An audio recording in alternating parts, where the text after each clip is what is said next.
Guys, what's going on? It's Ash here coming at you today in Raid Shadow Legends. Today we're going to talk about, well, instead of reviewing every single rare champion in the game, as we did here, updated for 2021 with epic champions, with legendary champions, I'll have both those video links in the description below. Well, those videos took, I don't know, an hour and 10 minutes each, and let's face it, there's just not as many really good rare champions as there are epic and legendary in the game, obviously by nature of their rarity. So today we're going to instead just cover the top 3 rare champions in every single faction in the game. Now previously, a couple weeks ago, I did like a top 20 rares. Obviously we'll get to a lot more than 20 champions, and the reason I want to continue, or I should say not continue, but kind of do another rare kind of champion spotlight here, is because there are a few rare champions in the game who have really taken an uptick in value with the release of Doom Tower. So kind of having an updated, thorough and fresh review of the rare champions sounded like a good idea. Let me know what you guys think. Obviously, you're at least semi-interested or you wouldn't have clicked on this video.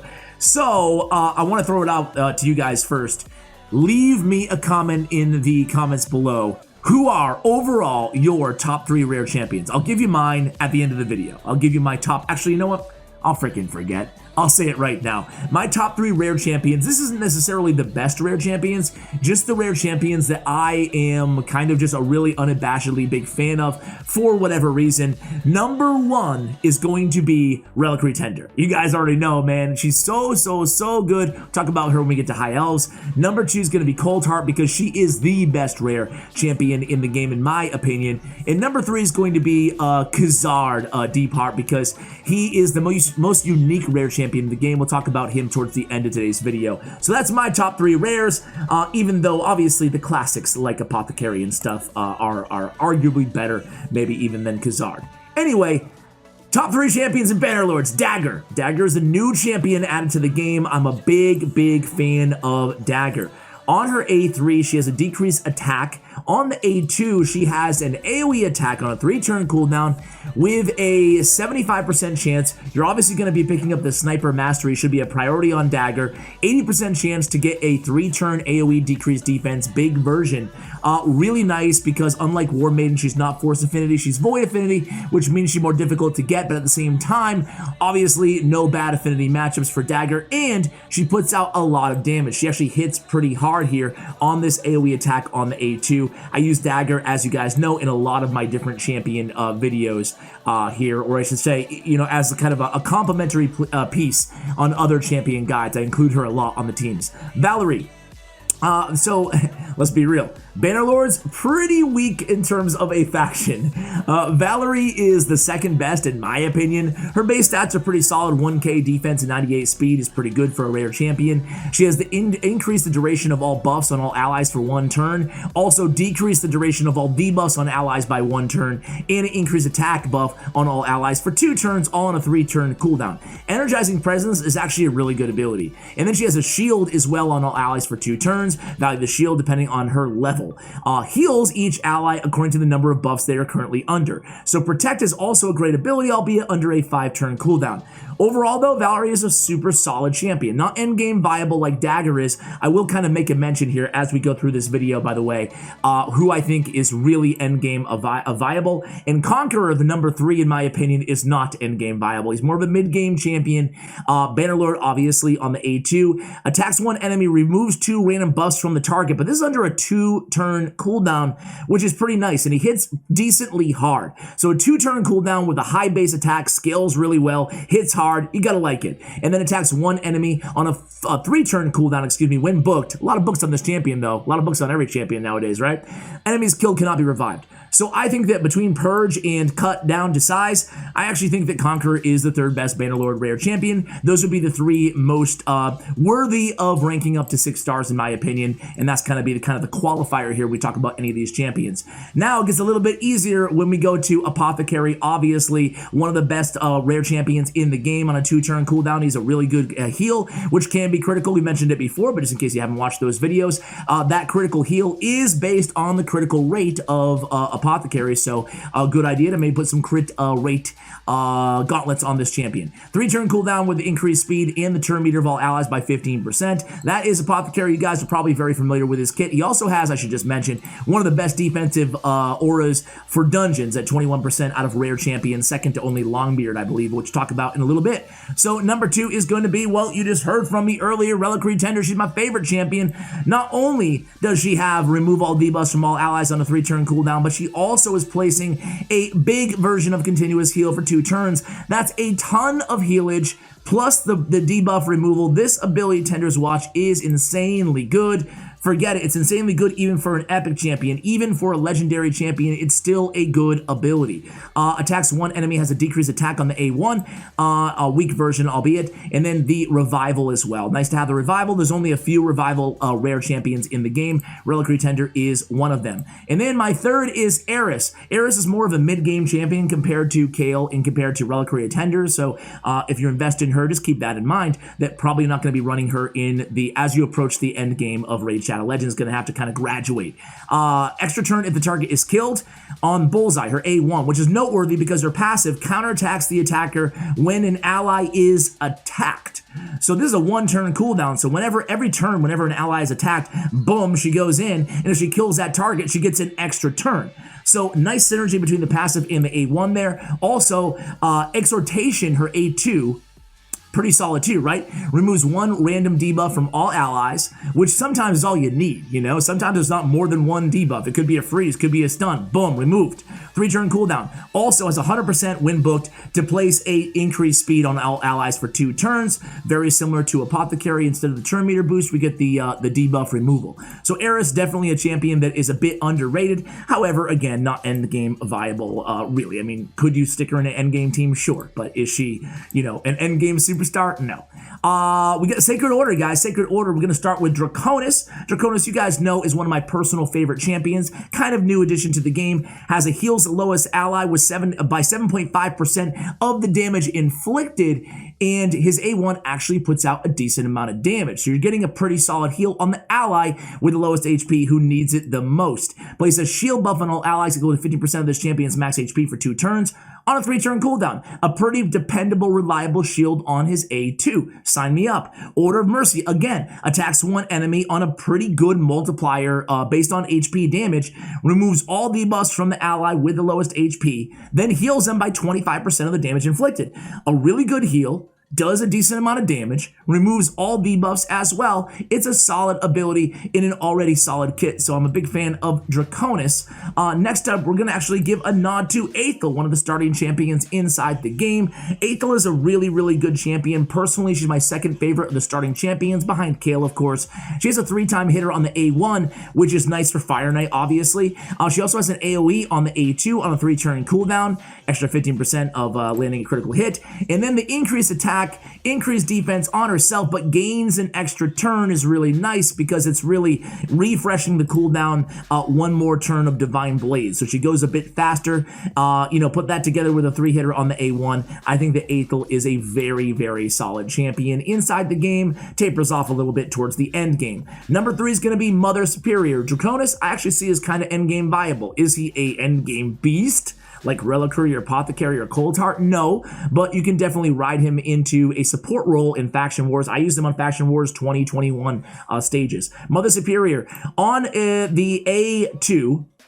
Heals an ally with 30% of the champion's max HP, plays a shield buff equal to any surplus heal for 2 turns if the target is fully healed on a 3-turn cooldown, and then has a continuous heal buff on all allies for 2 turns on a 4-turn cooldown, a shield buff equal to 10% of this target's HP on all allies for 2 turns if the ally's HP is full. I like this ability. I like the abilities that give a shield if the target is already at full HP or if they're, you know, healed to max HP. That way there's more utility than just a heal on a team that already is healthy, right? And so I like that about Mother Superior's kit. She also has a speed in all battles by 13%. Hey, it's not amazing, but you can use it. I think a lot of people would probably choose War Priest over her. Not me, personally. I go with Mother Superior. War Priest heals a target ally by 20% of their max HP, and then all allies except that target by 10% of that target's max HP on a 3-turn cooldown, and then she has increased attack on all allies for 2 turns towards the weak version of it. Personally, it's kind of close, but I go with Mother Superior. So those are my top 3 there: Mother Superior, Aethel, and Draconis. Moving on to the Barbarians, guys, we have, well, Soulbound Bowyer. Soulbound Bowyer is a tremendous champion with the AoE on the A1. She's, I can't really call her new anymore, can I? But she's been around for a while. On the A2, she has a attack one enemy, an additional 25% chance of inflicting a critical hit, which is all on all of her abilities. I won't repeat it a million times. Ignore 75% of the target's defense. Throw her in her Savage set, which I would recommend, and you're ignoring 100% of defense on an A2 for a rare champion. That's tremendous. Also has 100% chance on Soulbound Shot on her A3 of fully depleting the target's turn meter, dude. This is an epic-like kit. It really is. It's better than some of the worst legendaries in the game. Is that saying much? Soulbound Bowyer, I need to do an updated guide on her. It's been like 9 months, I was looking back, since I've touched on her. Marked has a block debuff and an increased defense on a 3-turn cooldown on totemic power when you book it out. Again, a book's very imperative for a lot of these champions, unfortunately. Find a way to farm books, Plarium. Give us a way to farm books, man. An AoE attack also in Punishment of Gods. Decrease accuracy, the weak version here. And then the decreased defense on the A1. So overall, not a bad option. You know, there's more and more champions being introduced that have increased defense. So power creep a little bit hitting her, but she still is my second favorite. Actually, maybe my third favorite behind War Maiden, probably my second favorite here. War Maiden, you know, she's farmable. I rely on her heavily on my free-to-play account. I plan on continuing to do so for quite a while. She's very dependable debuffer. 3-turn cooldown, attacks all enemies, decreased defense, big version. There's really no other rare with a 100% 3-turn cooldown, decreased defense on all enemies. Other than War Maiden, she still holds that title, and she puts out some decent damage as well. Those are my top 3 Barbarians. Again, War Maiden, Marked, and Soulbound Bowyer. Now it gets a little bit trickier again here. I think that there's a big step down in the Ogryn tribe. Well, at least there's 2 really solid champions, or 1 really solid. Bellower is endgame viable, in my opinion. He has an AoE on all of his abilities. He brings a lot of debuffs to the table too: decreased speed, block cooldown skills, decreased attack, and decreased defense, albeit the weak version of all of these debuffs. But still, at the end of the day, he's great, whether it's for campaign farming, whether it's support, whether it's control in a stun set. Bellower has a lot of utility that he brings to the table. Gear Grinder is an alright champion, has an AoE heal on a 3-turn cooldown based on their max HP. Always love it, you know, predicated on the champion's max HP.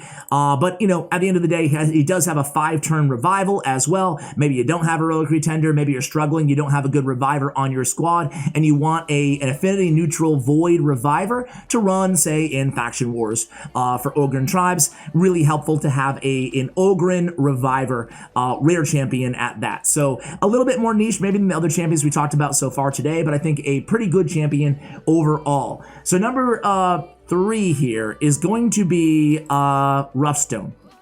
So Roughstone, and this is a tough one, man. There was a bunch of champions kind of borderline here. By the way, if you disagree with any of my options, my choices rather, let me know in the comments below. But he has an AoE on the A1, which already has some inherent value in it. And on his A2, decreased target's max HP by 15% of the damage inflicted. I figure, heck, you can get some value out of the AoE, whether it's, you know, Spider. I mean, obviously, Spider 20 wouldn't really work because of the affinity, but still an AoE for Spider progression or just, you know, campaign farming, whatever you're using him for.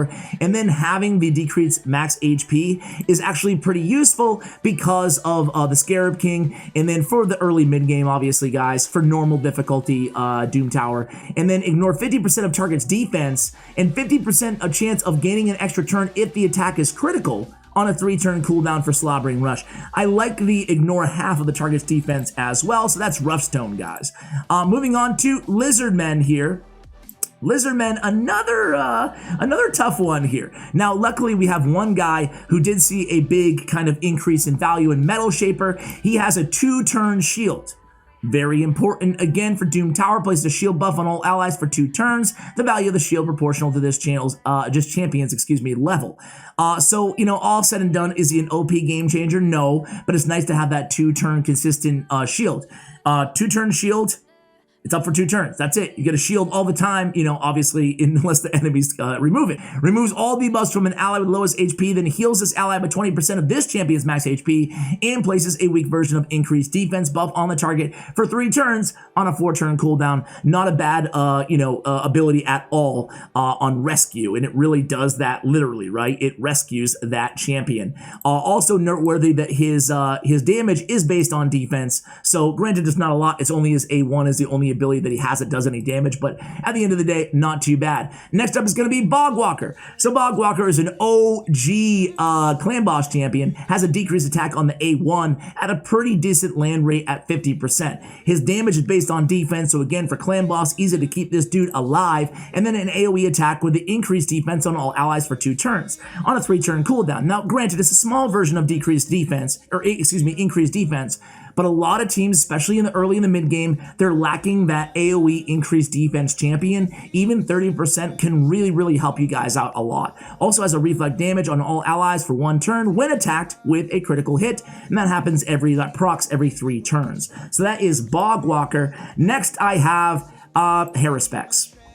Haruspex is a reviver, revives a dead ally with 30% HP, then fills the turn meter by 30%. As we talked about on yesterday's video, or the video before, I forget, there's only, I think, 4 rare revivers in the game. Grinner, Haruspex, Gear Grinder, and Reliquary Tender, who don't have like some weird, champion ability. There's a few others, but they're kind of weird. Like if this champion dies, revive a random ally, or if Harrier's on the same team, revive a random ally, stuff like that. So Haruspex already has value there. He also fills a turn meter of all allies by 15%, increased speed buff for 2 turns on a 3-turn cooldown, and then he has speed in arena battles by 15%. Not an endgame champion, but a nice speed also at 105.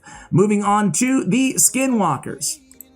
We have Greybeard starting things out. Greybeard's a really cool champion. First of all, he has the best dungeon aura for rare champions. Increased ally defense in dungeons by 30%. Really solid there, right? And then he has Bring It On. Places a shield buff on this champion for 2 turns. Has a 100% chance when invoked on a 4-turn cooldown on placing a counterattack buff on this champion for 2 turns. The value of the shield is proportional to defense, cannot be removed. And then has an AoE, all his damage, by the way, based on defense, you love to see it, on a 3-turn cooldown, has a 40% chance of placing a freeze for 1 turn. Not too bad, right? Not too bad. And then has an attack 1 enemy, has a 50% chance of placing a provoke debuff for 1 turn. That can be booked up to 75% chance on a provoke on his A1 with the counterattack, which is really important to note. He'll have counterattacks, he'll be consistently landing these provokes on the enemy team. That's Greybeard. Moving right next door, it is Fleshmonger. Fleshmonger actually has a attack all enemies on a 4-turn cooldown, has a 75% chance of placing a decreased defense debuff for 2 turns. Again, we talked about it on War Maiden. Not many AoE decreased defense champions. We talked about only Dagger in War Maiden so far. Fleshmonger is another option for you guys. He also has an increased attack and an increased crit rate buff on this champion for 2 turns, and then grants an extra turn. We talked about this on Seeker in the past. We talked about it earlier on Aethel as well. This is going to be good because, boom, he's going to do the fresh meat ability, and then the cooldown automatically goes from 4 to 3 or 3 to 2 or 2 to 1 on his Tornado Cleaver. Really nice to have that granted extra turn. And just to add a little bit extra to his kit, he has a 3-time hitter on his A1. You love to see it. Go with Giant Slayer Mastery on this champion. So number 3, this is a tough one here in terms of who I want to go. No, actually, it wasn't a tough one. It was Gnarlhorn. I was going to say, I was kind of tempted to go Panthera, but no, I do think that Gnarlhorn is much better personally. On the A3, unkillable buff on this champion for 2 turns. On the A2, a provoke debuff on all enemies for 1 turn on a 3-turn cooldown. Place an increased defense buff on this champion for 2 turns. So he's got increased defense. He's got an AoE provoke on a 3-turn cooldown. He's got unkillable for 2 turns every 3 turns. That's solid. 2 out of every 3 turns when booked, he's going to be unkillable, and he lands a provoke. What a great tank for your team, right? What a great tank. So Gnarlhorn definitely, and actually Skinwalkers are pretty solid, those three champions. Orcs, gonna start out with Veterans. So Veterans, a pretty solid champion, very high defense, damage based on defense first, then skills on attack, and then skills on HP on his A3. Kind of a weird kit in that regard. Either way, he has a decreased attack on his A1. Very solid to have that decreased attack, especially in Orcs. Hard to find that abilities for faction wars in particular. And then Headhunter attacks one enemy, increased crit rate on all allies if the target is killed, whatever. Damage inflicted according to defense, not a great ability here on Headhunter. However, it does hit decently hard. Massacre, though, is a pretty good ability on 3-turn cooldown, attacks all enemies, has a 60% chance of placing a block, buffs debuff for 1 turn. Damage increases according to this champion's max HP. That is Veteran. Again, Veteran speed dungeons by 15%. Veteran overall is kind of a more niche, and I would say a lot of people are very high on him, but for me, he's really a faction wars type champion, more of a specialist. Thinking of talking about specialists, where are you, Pig Sticker? There you are. So Pig Sticker was one of the fusion champions that we had a few months ago, and she's another specialist for Scarab King, right? For Borgoth the Scarab King, decreased target's max HP by 30% on the A3, decreased target's max HP by 20% on the A2. You know, a good decreased target's max HP champion because she has it on her A2 and her A3. So definitely if you're struggling with, or you don't have a lot of destroy gear or whatever, consider maybe adding Pig Sticker to the mix there. Again, mid-game champion, niche champion. And then we have Galek is going to be our 3rd champion. There were a bunch of champions kind of in contention here, but Galek has really solid base stats too. Low on the HP, decent on the attack, high on the speed and the defense, and he has the decreased defense. The big version and the small version kind of worked out here. Granted, on a 5-turn cooldown on his Cursed Blade, but it hits pretty hard. So does his Hellraiser. 3-turn cooldown, has a increased speed buff on this champion for 2 turns, extra chance at inflicting a critical hit. At the end of the day, though, he puts out a solid amount of damage, like a real solid amount of damage. Second to Kale, in my opinion, just in terms of sheer damage output out of all the starters. Obviously, Kale with the poisons, you can't really contend with that. 1 enemy 2 times on the A1, and those are my 3 Orc champions for you guys. Moving right along to Demonspawn, starting with Diabolist. Diabolist has an attack all enemies with the increased speed on a 3-turn cooldown. I did a full champion guide on Diabolist. I'm a big fan. She's a early to mid-game champion. You don't really see her in the late game at all. So there are kind of, you know, limited returns on that investment, but positive charge is a solid ability too. A little bit of control here. Fills the turn meter of all allies by 15%, decreased turn meter of all enemies by 15%. One of the reasons she really works is that very, very high base speed at 110. Really solid champion. Now we take another solid champion, Fellhound, obviously one of the better campaign farmers inside the entire game with the increased speed on his A1. He also has this really cool Flameborn Vigor for Fire Knight, 2-turn cooldown with a reflect damage continuous heal. 2 turns though, so it lasts 2 turns and it's a 2-turn cooldown. Very, very good ability. Also has block damage on any ally. Kind of a nice addition to an already very, very solid kit on Fellhound. The 3rd champion here though is Marquess. Marquess is, I don't know. Some people like Marquise, some people like Marquess. There's another champion, Marquise, somewhere. Where is he? There he is. I like Marquess over Marquise. Very, very slow champion, but is defense-based and has an AoE weaken on a 3-turn cooldown at a 50% clip. Can get up to 55%, obviously, with Sniper, and deals extra damage to enemies with the weaken debuff. So all things considered, I think that Crush the Weak is a pretty solid ability. Also has a 100% freeze land on a single target, damage based on defense on a 4-turn cooldown. I think she is an early to mid-game champion at best, but she is the best of what we have to offer here, at least in my opinion, to end out the Demonspawn category. Undead Horde, moving right along, we'll start out with Frozen Banshee. Clan Boss and Dragon's Lair Specialist, deals a lot of poison and more importantly has a poison sensitivity debuff. Nice to have the strong version of poison with the poison sensitivity. So we get the strong poison on the A1 for Clan Boss especially, consistently landing that because Clan Boss will also be under poison sensitivity. Poison sensitivity is a debuff that really not many champions in the game have. Nice to see that out of a rare champion inside the game. A lot of people relying on Frozen Banshee to do a lot of damage and increase the damage of poisons overall against Clan Boss again and Dragon's Lair. Also has the turn meter fill for each debuff on the target on her A2. So that's Frozen Banshee. Next up we have our other reviver. My bad, guys. Grinner. We talked about it. Grinner's one of the only consistent revivers out there. Undead Horde revives an ally with 50% HP, places a shield buff on the revived champion for 2 turns, equal to 20% of their max HP. Not too bad. 50% HP on a 5-turn cooldown with that shield. A solid revival in a very fast champion, again at 110 speed. I do personally think that Grinner is a little bit of an underrated rare champion. Attacks all enemies, has a 50% chance of removing one random buff from the target. Not bad again. And then has an increased attack on all allies for 2 turns on the A1, granted at a 25% chance. But still, an AoE increased attack, even at 25% on the A1, is really, really solid. When you think about it, he only has 2 active abilities other than the revival, which he's only using if there's a dead ally, right? So I think that Grinner overall is a really, really solid champion. Next up, we have, of course, really solid ones in this category, not Stitch Beast. Where are you, Doomy?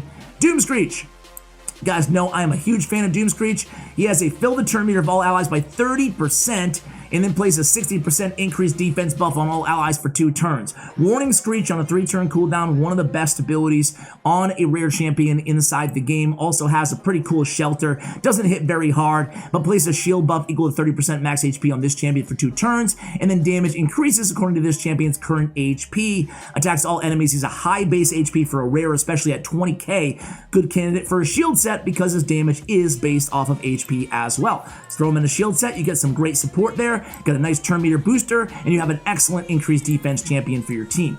Moving right along, we have Kale, obviously. Do I need to say anything about Kale at this point?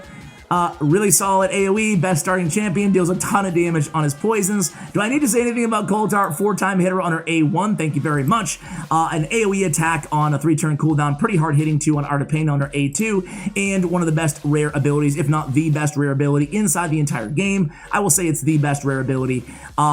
Decreased target's turn meter by 100% and deals like 1,000,000 damage, no big deal, right? That's Coulthart. Wow, we're breezing through these ones because they're obvious. Painkeeper, really solid champion, part of unkillable teams, but has a lot of value outside just unkillable teams. In case you saw, or in case you missed my video that we did on my free-to-play account, she's one of my go-tos. She's my ride or die there. Really like combat tactics, just keeps the attack going every 4 turns, decreasing the cooldown of all ally skills by 1 turn. An AoE heal on the A2, not too bad on a 4-turn cooldown, and then turn meter fill on the A1. I think Painkeeper is really, really solid champion, not just as a part of unkillable teams. So we're going to start out with Renegade. Now, Renegade, similar to Painkeeper, also has one of those special abilities, Sacrificial Ritual, right? On a 5-turn instead of a 4-turn cooldown, but it decreases the cooldown of all ally skills by 2 turns instead of 1. Part of a lot of unkillable compositions, kind of an old school or kind of cheese Renegade composition where you can keep the whole team alive. Obviously has a attack random 3 times, and also on the A1 has a heal reduction 100%. Knight Revenant, in my opinion, not incredibly stacked with game changers. I'm going to say Renegade is a niche champion, part of unkillable teams. I wouldn't really call her end game viable outside that niche. Coffin Smasher, same thing. High hopes for this dude. He's a really solid champion, but he does taper off his overall ability, or utility rather, as you get into the late game, just to kind of keep it as a heads up. Has a very, very, very high base HP at 21k. A 3-time hitter on his A1, really love to see that. On his A2, has an HP burn at a 75% clip, not bad. Again, on a 4-turn cooldown, be really cool if this was a 3-turn cooldown, but still with Master Hexer to extend the duration, and Sniper to extend it to an 80% chance at landing. Doomfire is a great ability, and then has decreased the damage in enemies inflict with AoE attacks by 5%. So nice. It doesn't sound like much, but that 5% will add up throughout the duration of a long clan boss battle. And then number 3, we're going to give it to Executioner. There's a few candidates here, but Executioner has really high defense. His damage does scale on attack first, then defense, which makes no sense. He should just be a defensive-based champion, especially with these base stats. Very slow is his biggest downside, which almost left him off this list. But I do think that this AoE Tumult ability, on a 3-turn cooldown, decrease the turn meter by 20% of all enemies. 75% chance of placing a decreased speed. It's one of the better control abilities in terms of turn meter depletion and the decreased speed that you have access to in the early game. So Executioner, definitely a very solid early game to mid game champion with increased defense, counterattack on this champion for 3 turns. A 3-turn counterattack isn't too bad on a 5-turn cooldown, and then that leads him, to land more stuns at a 30% rate on his A1. So again, 3 turns counterattack. He's stunning. He's so a little control on his A1, synergy with the A3, decreased turn meter on the A2, and decreased speed. So he's bringing a lot to the table. And last but not least, guys, it's the Dwarves. We talked about Khazar Deepheart earlier. He's the only champion in the game who has increased accuracy and is on a 3-turn cooldown for 2 turns. Also lands the weak version of decreased defense on the deep ambush. A very, very unique ability in the game. He puts out a lot of damage. You're seeing him in Platinum Tier Arena for that increased accuracy boost, taking a 600 accuracy champion, making them 900 accuracy. Very, very, very effective there. And he can play the role of debuffer also on your team, kind of 2 champions in 1 role. Even the weak version of defense is enough oftentimes to get your, in Platinum, to get your Trunders to go in there and nuke everybody down. Attacks all enemies on the A2 with the turn meter filled, nice to have, and then has a decreased speed on the A1. Right next door is the champion number 2, Dilgal. It's between Dilgal and Avir the Alchmage. I think the Dilgal puts out a little bit more damage. Depends on what you need, right? Both these champions are mid-game to early end game, early late game champions. Obviously early game as well. But I like Dilgal a bit better, honestly. Avir the Alchemage, I pulled on my free-to-play account, and I'm not even sure I'm going to max him out yet. So that's why I went with Dilgal. Attacks all enemies 2 times, has a decreased accuracy for 2 turns on a 3-turn cooldown. 75% land rate, pretty solid to have. Good for Spider. Attacks 1 enemy 3 times with decreased defense on Big Game Hunter, and then has a decreased speed as well on his A1. And then last but not least is Bulwark. Man, he is a specialist, clan boss only champion, but man, is he good at it. Has the debuff extender here on his passive. When attacked, 30% chance of extending the duration of all debuffs on the attacker, all debuffs, by 1 turn. Kind of a mini Vizier there, right? And on his A2, has attack 1 enemy, 100% chance of placing an HP burn damage based off defense. You love to see it. And then attack 1 enemy 2 times with the Weaken. So he has the weak version of Weaken. He has the HP burn consistently landing, and then he extends the duration of all debuffs on the attacker. What a great champion for clan boss. And if you don't have a defensive aura, he's got that too. 17% ally defense in all battles means it works in clan boss. And there is where we'll conclude today's video on my top 3 rare champions in every single faction in the game. Let me know who the biggest snub was in today's video, and maybe who I'm overvaluing as well. Thank you so much for watching, and as always, take care, guys.